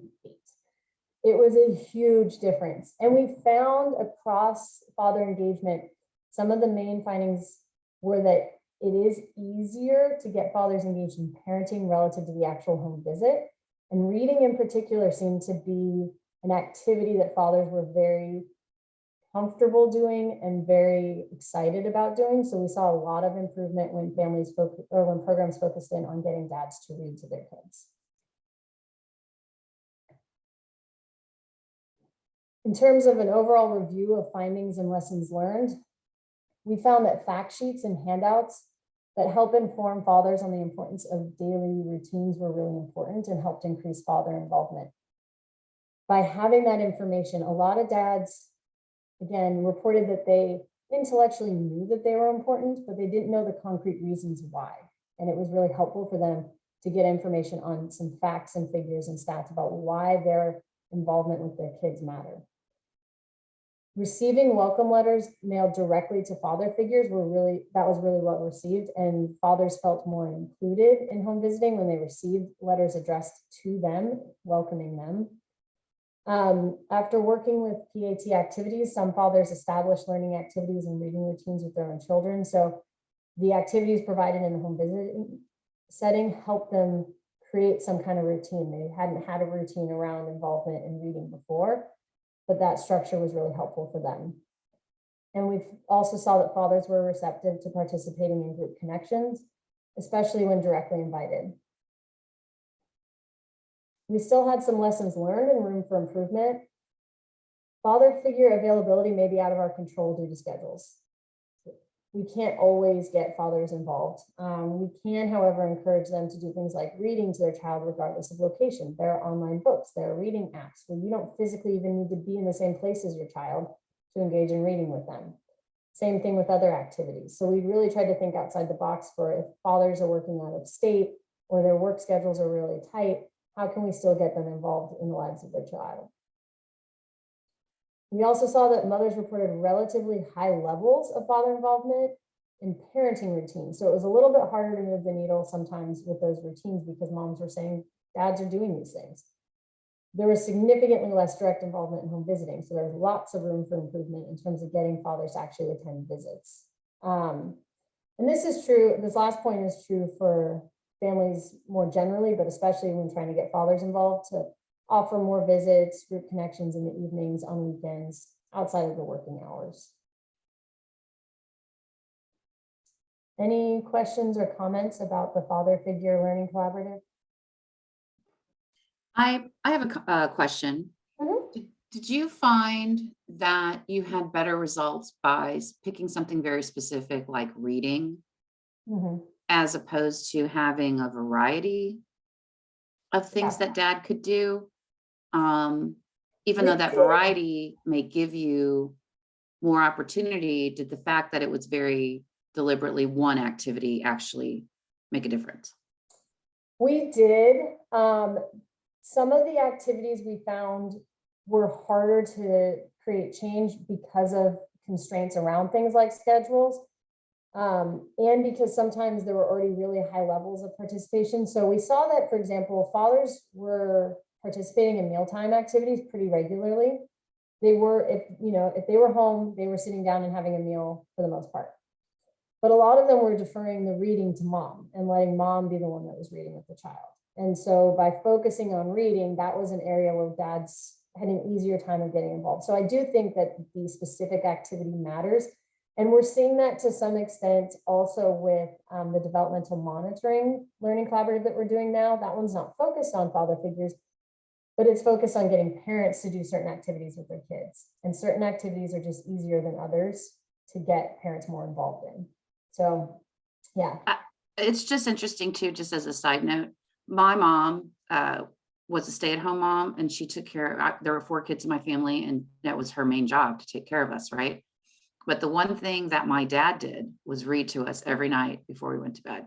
And so that really resonated with me. I mean, he provided for us, of course. I'm old, so back in the day, that was the dad's job, was to provide, and the mom's job was to care.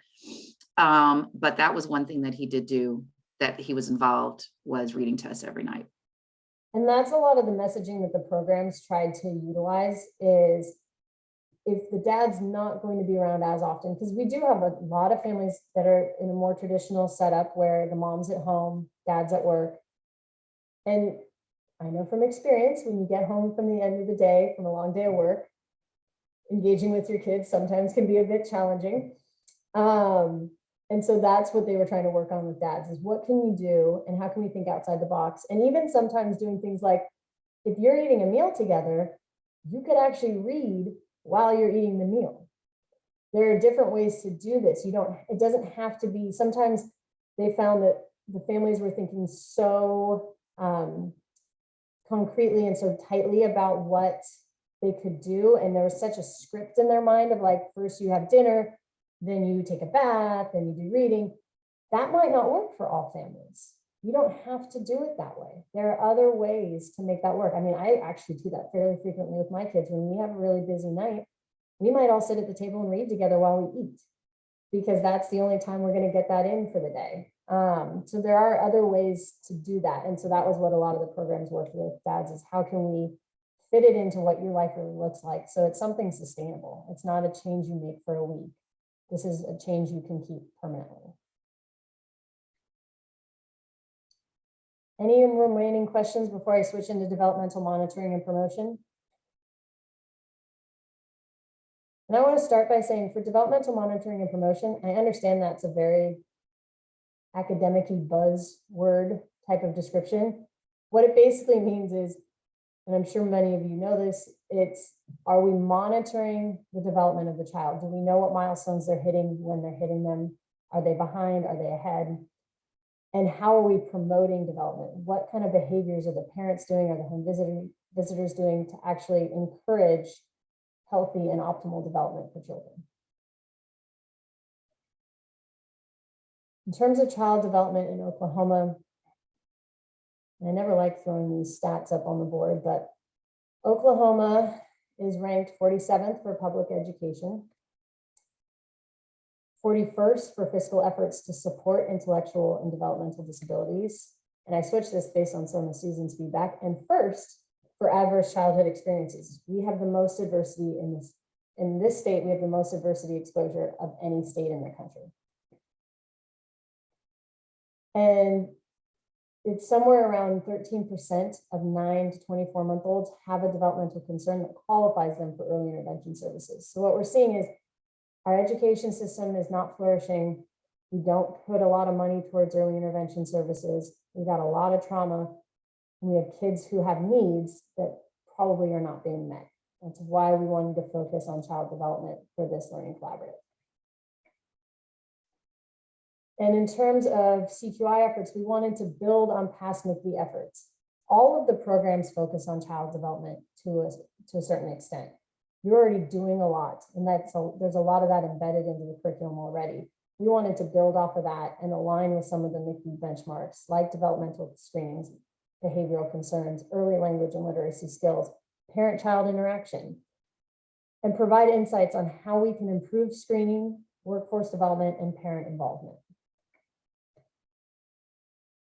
For this learning collaborative, kind of like the family engagement where we had Lemonade for Life, we have kind of partnered. The CDC has a program called Learn the Signs, Act Early. Many of you may have been exposed to this already, but it has materials that are developed specifically for home visitors and other early childhood providers. It uses books, growth charts, parenting apps, milestone booklets, tip sheets, checklists to help providers and families understand child development, what milestones should happen and when, and how can you improve children's development. There's another program, Talking is Teaching, that's focused on early language acquisition. So a lot of the LIAs for this first round of PDSA use these materials. They're freely available. They're on the CDC website. A lot of the programs just printed out the materials or had online versions. They also have books that we printed and distributed. And so the programs focused in on some of these materials to help with their PDSA. This is the change theory diagram, or the key drivers diagram that we are using for our child development. Our overall goal is to increase developmental monitoring and promotion, but we have different ways of doing that. Some programs are focused on improving developmental and behavioral screening. So when you think about, this is kind of the, I think, main piece that's already built into home visiting is the programs are screening for developmental and behavioral concerns. It may be that programs want to standardize their screening process more or work on how do they inform families of children's screening results. We've talked to some programs that say it is very difficult to get families to hear the feedback about their children. And there are families who are resistant to the feedback. And as a result, they don't utilize the referrals that are being made. They don't make follow-up calls if their child's referred to some type of early intervention service. So they want to focus in on how can we talk to families and give them that feedback in a way that they can hear and accept and make actions on. Another primary driver is to increase workforce training on child development. So to train home visiting providers in more depth about child development, to provide ongoing supervision for the providers. And then the final one, and this is probably, I would say, almost all of the programs for this round focus on this last driver, which is to increase family involvement in child development. So they really focus on how do we get parents to understand their importance and what they can be doing to promote development in their children. And so it was working around trying to get parents to read more with their child, share meal times together, do art activities, go outside, talk more with their child, things like that. We actually have 2 SMART aims at a learning collaborative level. So across the entire learning collaborative, we'd like to see 80% of children with an identified developmental or behavioral concern receive targeted developmental promotion and support, which basically means if there's an identified issue, are they being referred to the appropriate services? We want to see that happening for at least 80% of all children. For promotion, we want to see parents improve their promotion of child development based on a measure, and I'll show it to you, by 15%. So we're trying to get parents more involved in the development of their children. As I mentioned, we do these Learning Collaborative wide questionnaires. The one we have for this time, we ask this only every 3 months. So all programs at the start of their PDSA ask parents these questions, and then 3 months later, they ask the parents again. And again, this is an ETO. There's a Learning Collaborative touch point with these questions. ETO is also programmed to send you an alert. So once a family's completed this, when they're up for their 3-month reassessment, ETO will alert the provider and say, this family needs to complete this touch point. That's only true at the Learning Collaborative level for your specific PDSA touch points. ETO, for some reason, can't be programmed to have that alert. So PDSA has to be tracked by individual programs. But for the Learning Collaborative touch point, you will receive alerts saying, please complete this. And we ask parents to indicate how many days a week they engage in certain behaviors with their child. There are 15 questions. And we ask about reading stories, setting routines, showing affection. And there are, like I said, 15 different options. And then they indicate how often this happens, how many days.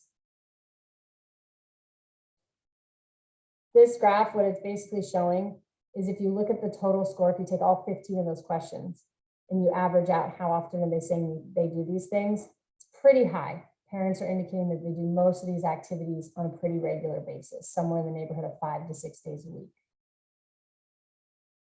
We broke it down by the individual question. The easiest way to read this graph is when you see this kind of salmon color, that means it's happening all the time. If you see a purple, it means it's never happening. So some of these items, for example, this one right here where it says show affection, parents almost universally are saying they show affection to their child every single day. But you move over to the right-hand side and you start to see a lot more purple. They're not necessarily encouraging the use of cups or utensils or having the child do simple chores or doing arts and crafts or going to the park or on hikes, arranging play dates. That's much less frequent. So that helps kind of let us know, here are some areas of potential change. Here are some things that parents may not be doing as much with their kids. And we might not want to focus as much on these other items where they're already doing this as much as we'd want them to. I mean, they're doing this almost constantly.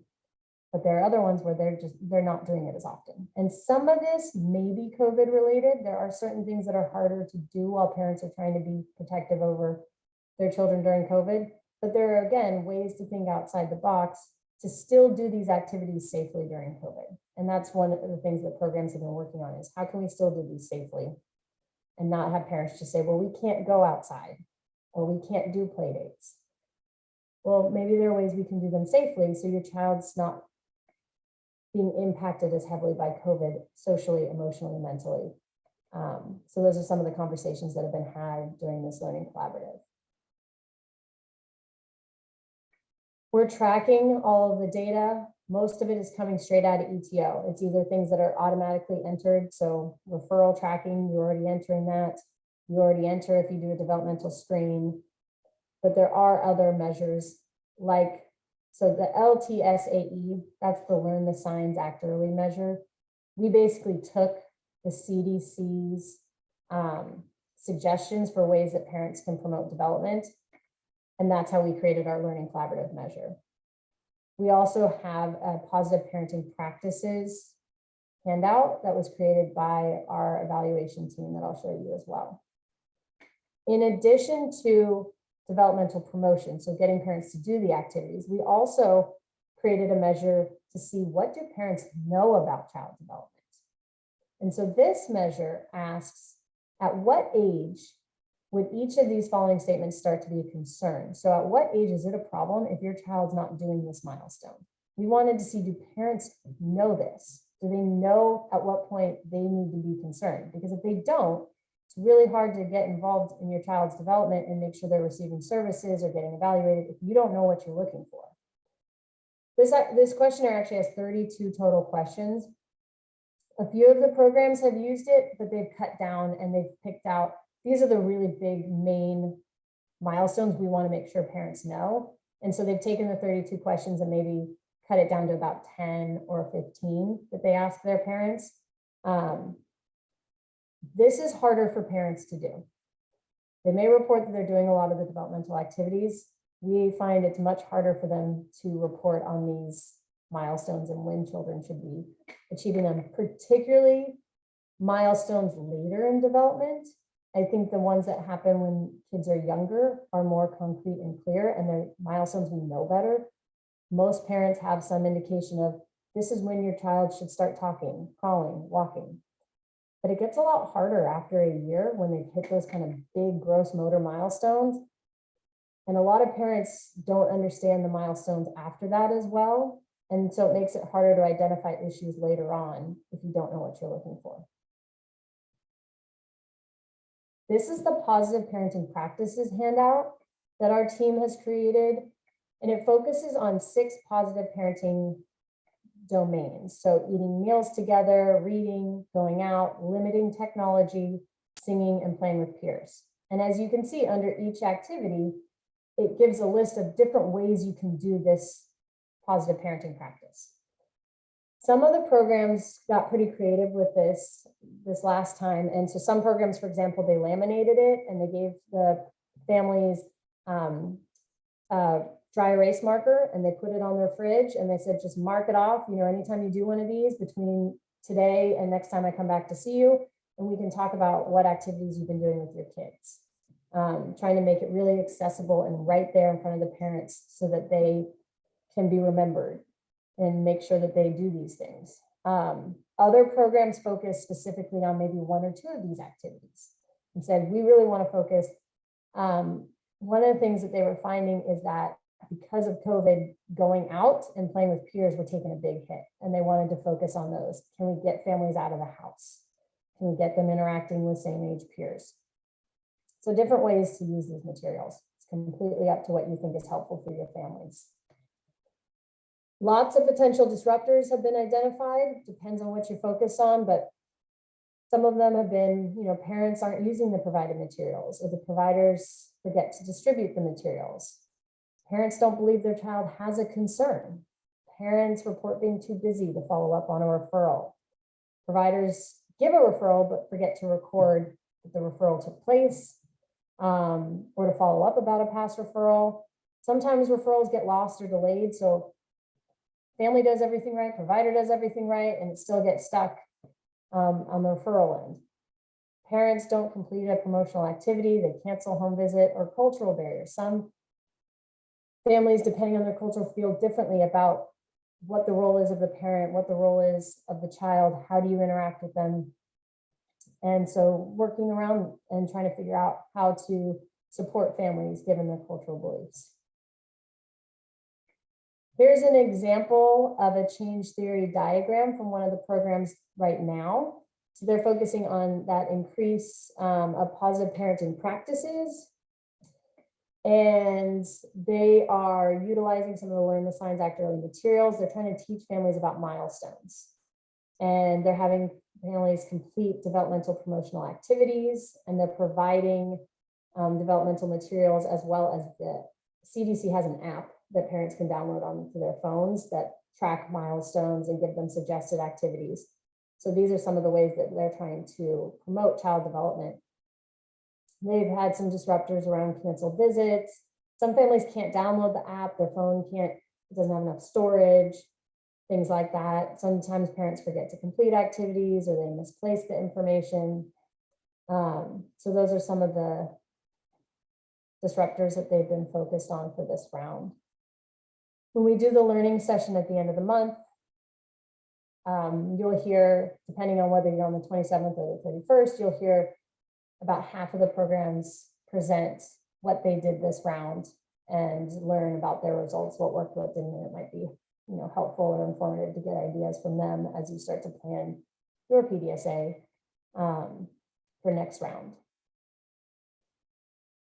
In terms of selecting a change idea, when you're thinking about what you want to do, it's really a team effort, making sure that all the providers are on board, supervisors on board, something you think is relevant for your agency, and you can discuss ways to tailor the change idea. Maybe what we suggested is not quite what you want to do. You're welcome to change it. These are just suggestions. All right. Any questions about all of that content? We are going to go into breakout rooms in a second. We're going to take a quick break and then do breakout rooms, but I just wanted to give everybody a second to ask any questions they have about all of that content.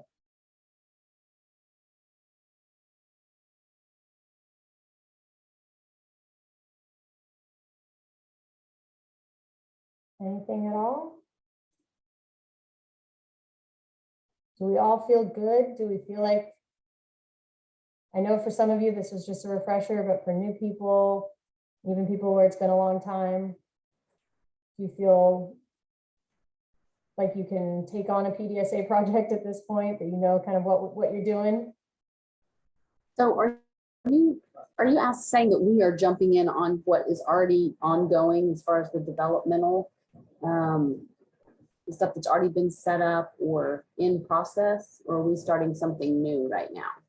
So what will happen is all of the other programs that have already done a PDSA on developmental monitoring and promotion, they're finishing theirs this month. They'll be presenting findings, and then they're going to be starting new projects starting at the end of this month, at the same time that you'll be starting a new project. So what's already been created is this key drivers diagram. So we've already come up with kind of, here are our goals, here are the ways we think you can create change. So we'd like you to use this key drivers diagram to figure out what you want to do. But you are starting, actually, if I go way back, might help to look at it this way.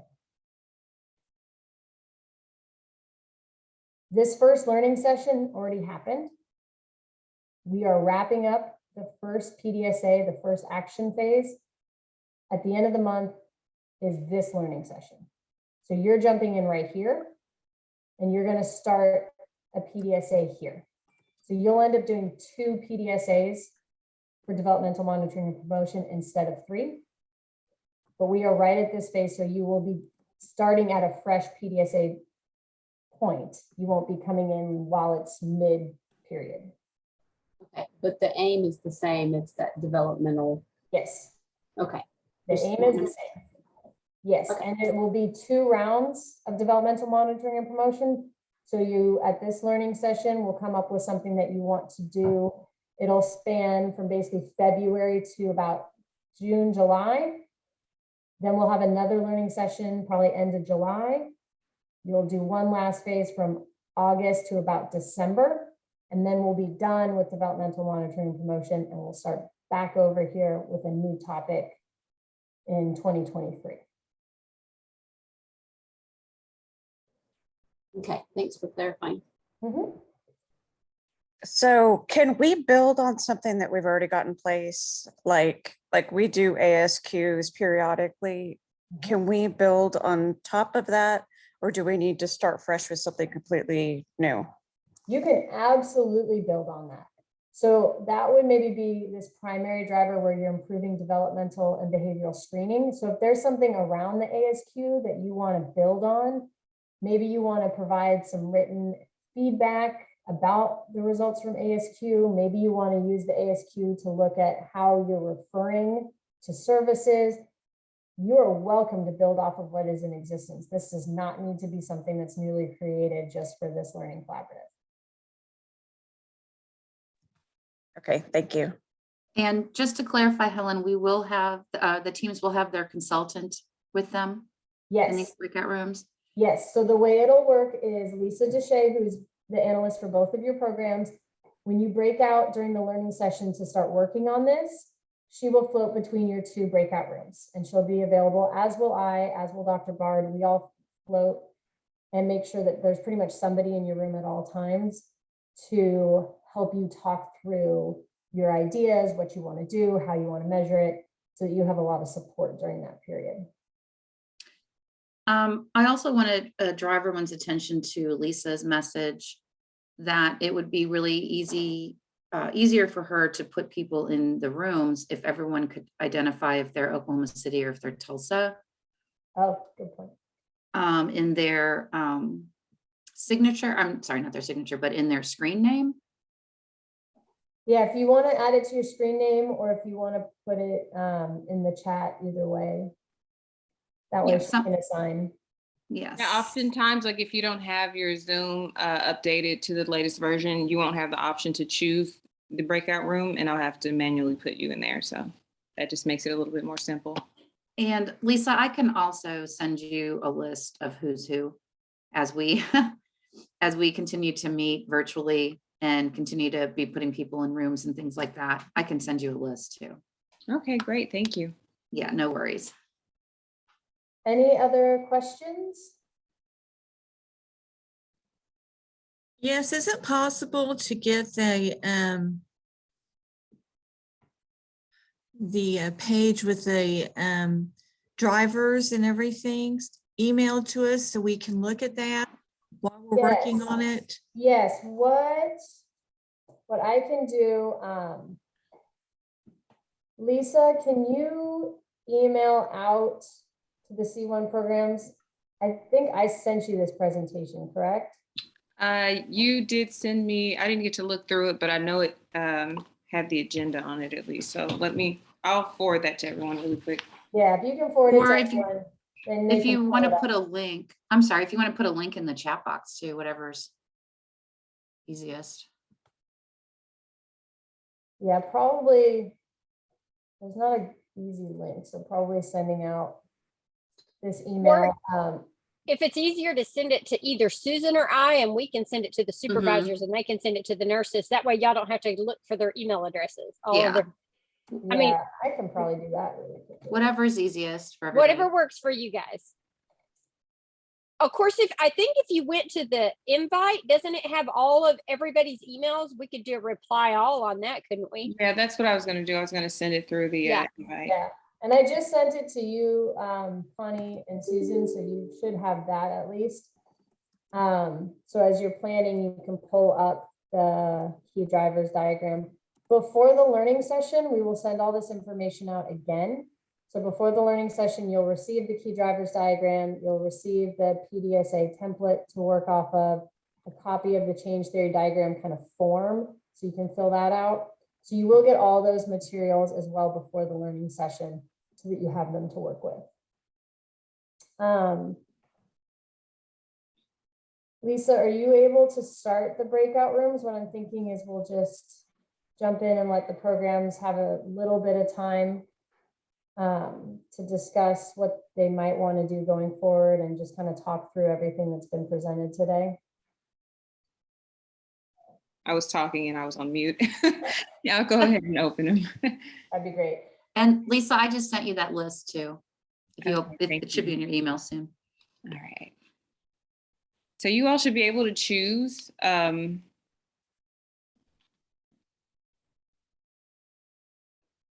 So yeah, if you go down to breakout rooms, if you have an updated version of Zoom, there should be now a breakout rooms option. If you click it, it'll show you the two rooms, Tulsa or OKC, and you just hit join.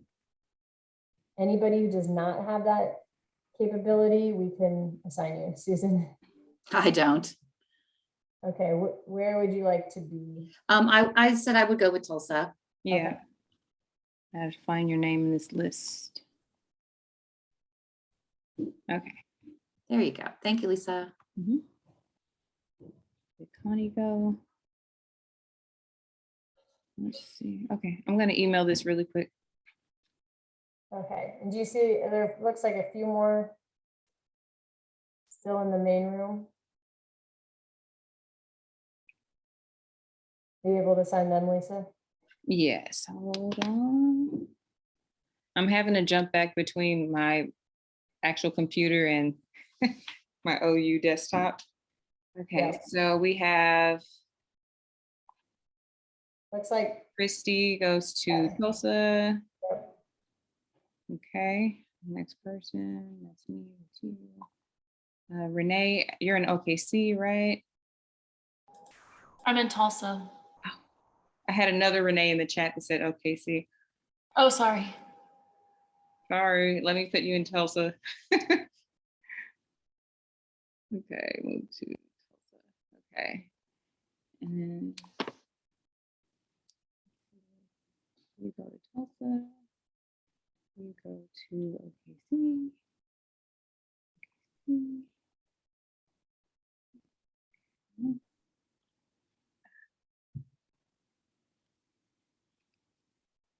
I don't know how to say this, but CNDHLOVU.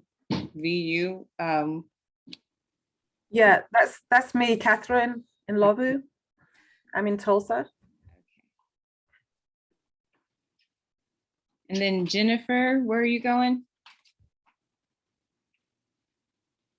Okay, maybe it's in the chat. Let me see.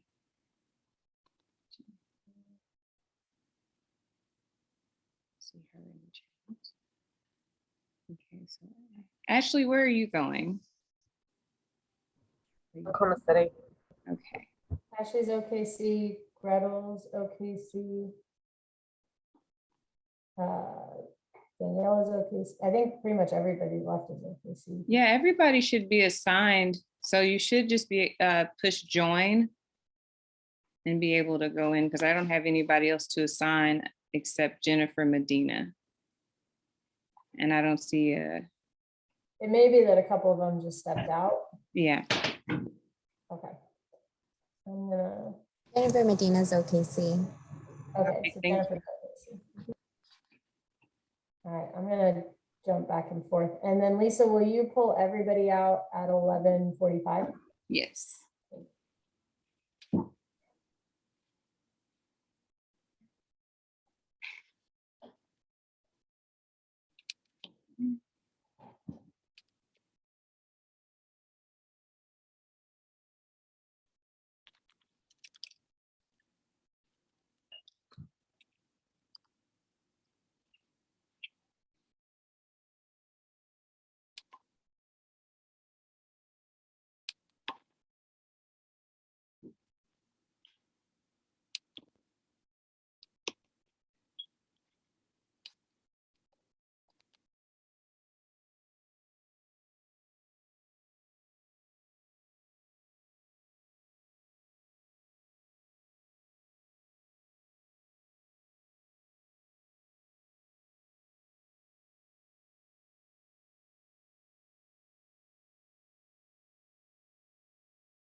I think we have everyone back.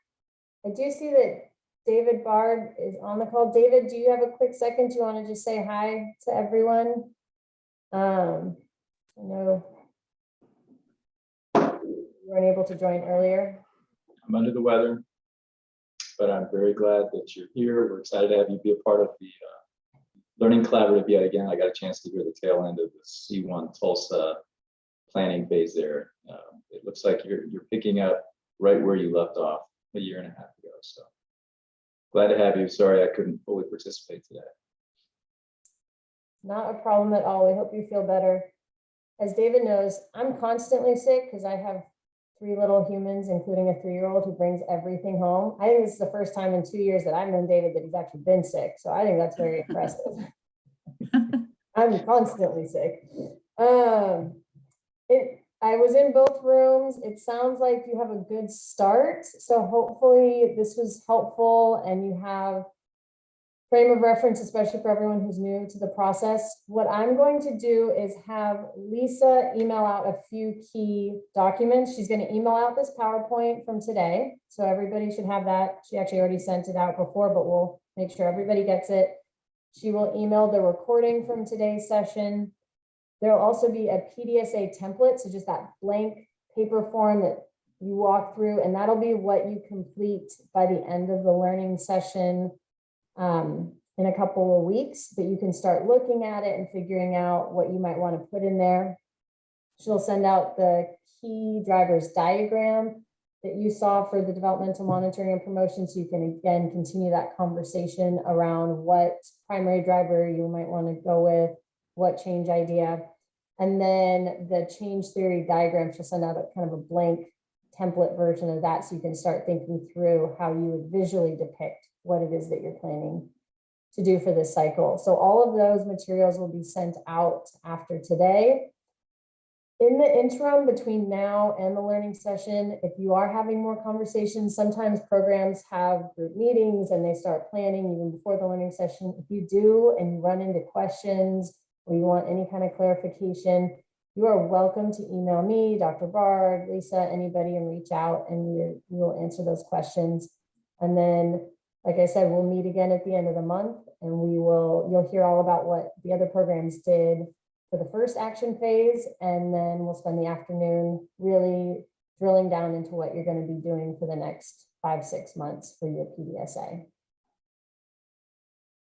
Are there any remaining questions, comments, thoughts from today?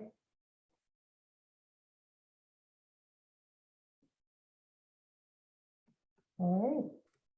Well, we are thrilled to have you back. We're excited that you're part of this again. We're thrilled that you're providing services and able to do your home visiting. I know it's been quite effort the past 2 years and everything that you've been asked to do. So it's just really wonderful for us to have you back in the fold of CQI. And we look forward to meeting with you again at the end of the month. And I'll end it there. Thank you so much. Really appreciate it. Have a great day, everyone. Bye, Helen. And thank you. Thank you all very much. Thanks, everybody. You guys are great. Absolutely. Yay. Bye. Bye, everyone.